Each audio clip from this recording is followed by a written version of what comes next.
안녕하세요. 역사길잡이 최정입니다. 오늘은 고려와 조선을 비교하는 첫 번째 시간 고려의 중앙정치기구에 대해서 설명해 보도록 하겠습니다. 고려의 중앙정치기구를 설명하고 나중에 시간이 있을 경우에 조선의 중앙정치기구도 한 번에 정리해 보도록 하겠습니다. 그러면 어떠한 내용들이 시험에 잘 나오는지 제가 집중적으로 설명할 테니까 끝까지 집중해 주세요. 고려의 중앙정치기구는 몇 성 몇 부로 되어 있다?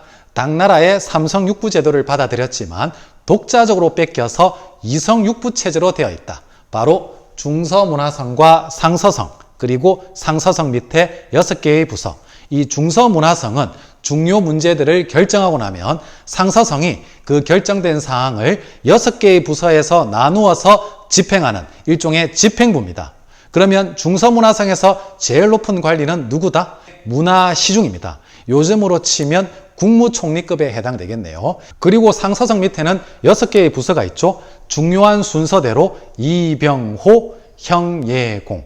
이 부서가 어떠한 일들을 했는지는 조선시대와 마찬가지로 이어지기 때문에 반드시 기억해야 됩니다. 이분은 벼슬아치 리자, 이 벼슬아치들이 어떤 자리에 임명될지 결정하는 문신 관료들의 인사권을 담당했던 부서입니다. 그리고 병부는 병자, 국방부에 해당되겠죠. 호부는 집호자입니다. 집집마다 호구조사, 인구를 조사해서 철저하게 세금 거두고 나라의 살림을 맡아서 하는 요즘으로 치면 기획재정부. 그리고 형부는 형벌을 담당하니까 요즘으로 치면 법무부. 그리고 예부, 사람이 교육을 받아야 예의범절을 갖출 수가 있겠죠. 그리고 다른 나라와 외교할 때 조금 싸가지 있게 해야겠죠. 이 예의와 예의범절을 강조하는 외교. 그래서 예부는 교육과 외교를 담당했던 부서입니다. 그리고 제일 마지막으로 공부입니다. 공부가 제일 마지막이죠. 장인공자, 뚝딱뚝딱 만드는 건설 토목을 담당했던 부서입니다. 요즘으로 치면 국토교통부. 이렇게 이병호, 형예공. 이렇게 육부가 하는 일들은 조선시대에는 중요도 순서가 바뀌긴 하지만 하는 일들은 마찬가지로 이어진다는 점. 그래서 이 육부가 어떠한 일들을 하는지를 잘 기억해야 됩니다. 그러면 이 중서문화성은 어떠한 관리들로 구성되어 있느냐? 별표할까요? 2품 이상의 제신들과 3품 이하의 낭사로 구성되어 있습니다. 정책을 결정하는 이 고위 관료들인 제신과 그리고 왕에게 쓴소리하는 사람들, 주로 하는 소리가 아니 되옵니다. 거두어 주시옵소서. 이러한 낭사들, 왕에게 간언을 하는 낭사. 그래서 상당히 좀 이원적이죠. 제신과 낭사들로 구성되어 있고, 그리고 어사대는 어떠한 부서냐? 관리들의 비리와 비행을 감찰하는 기구입니다. 어떻게 기억하면 좋을까요? 암행어사처럼 관리들의 비리를 캐내는 어사대. 그래서 이 낭사와 어사대를 합쳐서 뭐라고 불렀다? 이 대간이라고 불렀었는데 어떠한 역할을 했느냐? 별표할까요? 이 서경은 관리들의 임명 동의권입니다. 1품에서 9품까지 모든 관리에 대해서 임명 동의. 최재원을 교육부 장관으로 임명해라. 아니 되옵니다. 거두어 주시옵소서. 최재원을 문화시중으로 임명하시옵소서. 이렇게 관리들의 임명 동의권. 그리고 간쟁은 왕에게 간언하면서 싸우는 거죠. 아니 되옵니다. 거두어 주시옵소서. 이렇게 주구장창 아니 되옵니다라는 말을 달고 사는 사람들. 그리고 봉박은 똘똘 봉해서 반박하는 거. 쉽게 말하면 정책 거부권입니다. 이렇게 견제와 균형의 원리에 입각한 부서죠. 그래서 간이 좀 커야겠죠. 그래서 얘들 뭐라고 한다? 대간. 상당히 간이 크죠. 다시 한번 정리할까요? 어사대와 낭사를 합쳐서 대간이라고 불렀었는데 서경, 간쟁, 봉박의 역할을 하니까 간이 크더라. 대간. 언앙소리 했었던 대간. 이렇게 기억하면 되겠습니다. 그 다음 여러분들이 반드시 기억해야 될 부서가 이 중서문화성이 참 중요하죠. 그리고 또 중요한 부서가 또 중자가 들어갑니다. 송나라의 영향을 받아서 이 중추원이 있었는데 상당히 중추적인 역할을 했겠죠. 어떤 역할들을 했을까요? 왕명출납과 군사기밀, 군대 중요한 정보를 다루는 애들입니다. 왕명출납은 왕명이 나가고 들어가는 것을 맡았던 부서죠. 그래서 이 중추원도 상당히 좀 이원적입니다. 2품 이상의 추밀과 3품 이하의 승선으로 되어 있는데 하는 일들이 달랐습니다. 2품 이상의 추밀은 군사기밀, 군대 중요한 정보 다루는 애들, 요즘으로 치면 국가정보원, 그리고 국군 기무사령부, 군대 중요 정보 다루는 애들, 그리고 승선은 3품 이하의 관리들로 구성되어 있는데 왕명 출납을 담당했습니다. 왕의 명령이 나가고 들어가는 것을 맡은 관리, 그러니까 요즘으로 치면 비서기구에 해당되겠죠. 그리고 고려시대 3사는 화폐와 곡식의 출납, 그리고 회계를 맡았던 기구입니다. 그러면 숫자를 잘 세야겠죠. 그래서 어떻게 기억하면 좋다? 1, 2, 3, 4.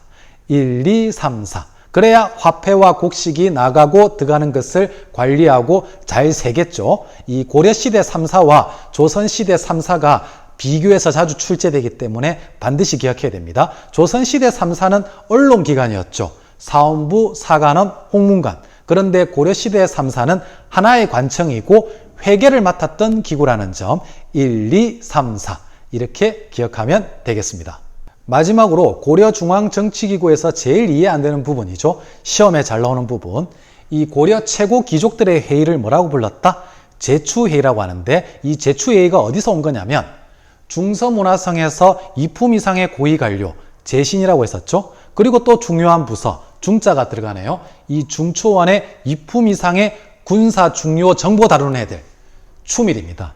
그래서 이 제신과 추밀들이 모이는 회의라고 해서 제추회의라고 합니다. 이 제추회의가 어떤 문제를 논의하느냐에 따라서 모이는 기구가 다릅니다. 군대 문제, 군사 문제를 가지고 논의하려면 어디에서 모였다?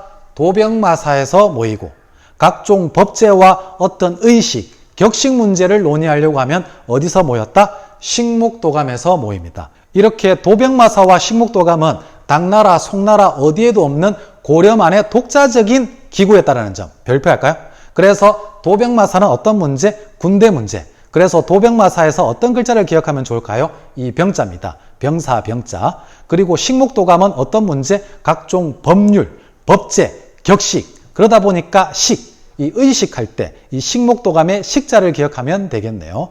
그래서 제가 떠오른 노래가 있네요. 제추 군사는 도병마사에서 논의해, 법제 격식 식목도감에서 논의해. 자, 그러면 스튜디오를 바꾸어서 조선시대에 대해서 살펴보도록 하겠습니다. 조선시대는 고려시대에 비하면 상당히 좀 쉽습니다. 왕권에 상당히 도움이 되었던 부서는 어디이고, 왕권을 제약하고 견제와 균형을 주었던 부서는 어디이냐, 이 3사를 중심으로 공부하면 쉽게 해결할 수 있기 때문에 잘 따라와 주세요. 왕 밑에 정치를 의논하는 최고 정책 결정기구, 바로 의정부죠. 이 의정부에서 중요한 문제를 결정합니다. 여기에 참여했던 대신들 중에 조선시대 최고의 관리, 1인 지하 만인 지상이라고 하는 영의정입니다. 고려시대에는 문화시중, 조선시대에는 영의정이죠. 이 영의정과 자의정, 우의정을 중심으로 논의했었던 최고 정책 결정기구, 바로 의정부입니다. 이 의정부 밑에 6개의 부서가 자신의 맡은 일을 하겠죠. 이호, 예병, 형공, 이렇게 6조입니다. 고려시대에는 이병호, 형의 공이었죠. 조선시대에는 이호, 예병, 형공입니다. 이 6조의 장관을 판서라고 하죠. 그래서 2조 판서, 호조 판서. 그런데 6조 중에서 여러분들이 반드시 기억해야 될 관직이 있는데 2조 전랑입니다. 2조 전랑은 5품에서 6품밖에 되지 않는데 어떤 권한이 있었느냐? 자신의 후임자를 추천할 수 있었고, 특히 언론을 담당했었던 3사 인사권을 가지고 있었습니다.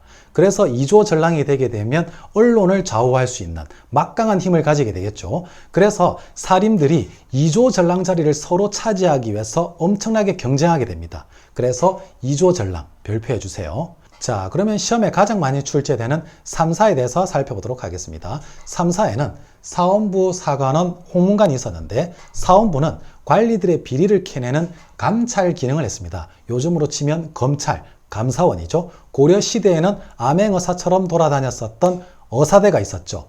그리고 조선시대에는 왕에게 간언하면서 싸우는 간쟁 기능을 했었던 사관원이 있었습니다. 아니 되옵니다. 거두어 주시옵소서. 고려시대에는 어떠한 부서가 있었죠? 중서문화성의 낭사가 그 기능을 담당했었죠. 그런데 태종 이방원이 중서문화성의 낭사를 독립시켜서 독립된 관청을 설치했으니 그것이 바로 사관원입니다. 그래서 이 사관원과 사원부를 양사라고 하는데 고려시대 대간의 기능을 했습니다. 서경, 간쟁, 봉박의 기능을 했다는 점. 그리고 여기에다가 성종 때 설치된 학술 연구기관이 있었죠. 그것이 바로 학문을 넓히는 관청, 바로 홍문관입니다. 왕이 모르는 것을 물어보는 것을 자문이라고 하죠. 이 자문에 응한다. 요즘으로 치면 조선시대판 네이버 지식인. 잘 대답해 주겠죠. 그리고 경연, 왕에게 공부를 가르치는 것을 경연이라고 합니다. 그러다 보니까 왕에게 공부 가르치면서 그런데 말입니다 하면서 잔소리를 늘어놓겠죠. 그래서 이 양사에다가 홍문관이 합쳐져서 같이 쓴소리와 잔소리를 하게 되겠죠. 이 3사는 언관직, 언론을 담당하는 관직, 그리고 맑음이 요구되는 관직이라고 해서 청요직이라고 불리게 됩니다. 결국 3사는 왕권을 조금 제약하고 견제하는 기능을 가지고 있죠. 견제와 균형의 기능, 왕권에 상당히 도움이 되었던 부서가 있겠죠.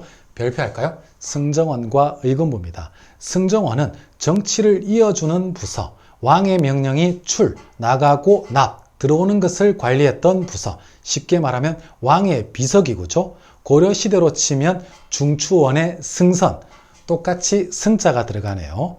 그리고 의금부라고 해서 국가재인을 다스립니다. 국가재인, 대표적으로 반역을 깨했을 때, 이때 왕의 직속 사법기구인 이 의금부에서 잡아다가 족칩니다. 그래서 제일 많이 하는 말이 네 죄를 네가 알렸다. 그래서 말하지 않으면 고문하죠. 줄이 틀고 인두로 조지고. 그런 다음에 사실대로 말했을 경우는 이제야 사실대로 말하는구나 하면서 능지처참 해버리죠. 그래서 의금부에 끌려가면 거의 작살난다고 보면 되겠습니다. 왕권에 상당히 도움이 되었겠죠. 자, 이제 마지막으로 잔가지들만 정리하면 되겠습니다. 한성부는 서울의 행정과 치안을 담당하는 부서입니다. 요즘으로 치면 서울특별시청. 그리고 춘추관은 춘추가 봄과 가을이죠. 역사라는 게 봄과 가을이 계속 이렇게 되풀이 되는 것이죠. 이 역사서를 편찬, 쉽게 말하면 실록을 편찬하고 사초를 작성하는 이 역사서를 편찬하는 곳입니다. 조선시대 최고의 대학은 성균관. 마지막으로 하나만 더 한다면 노비문서와 노비소송을 담당했던 관청이 있습니다. 노예 예자, 관장할 장자, 노예를 관장하는 부서, 장례원입니다. 이 장례원이 노비문서와 노비소송을 담당하는 관청이었다는 점까지 여러분들이 체크하면 이 부분도 쉽게 정복할 수가 있습니다. 오늘은 고려와 조선의 중앙정치기구를 비교해 보았습니다. 상당히 좀 어려운 내용이죠. 그래서 고려와 조선을 비교하면서 공부하다 보면 차이점도 알게 되고 훨씬 더 명확하게 그 내용을 알 수 있으니까 고려와 조선을 비교하면서 공부하는 게 이 부분은 핵심 포인트입니다. 저는 다음 시간에도 재밌고 유익한 내용으로 여러분들을 찾아오겠습니다.